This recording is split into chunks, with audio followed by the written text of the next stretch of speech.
Ciao a tutti.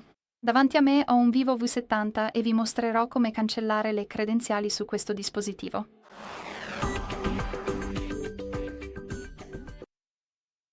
Quindi iniziamo aprendo le impostazioni e qui dobbiamo scorrere e trovare sicurezza e privacy.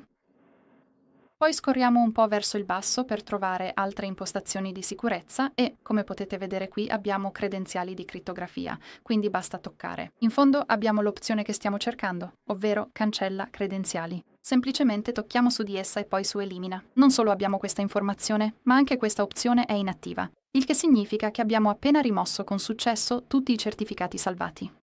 Fate attenzione perché se avete qualsiasi tipo di blocco schermo, il dispositivo probabilmente vi chiederà di inserirlo per confermare l'intera procedura, ma è normale. Nessun problema. Bene, questo è tutto. Grazie mille per aver guardato. Per favore iscrivetevi al canale e lasciate un like.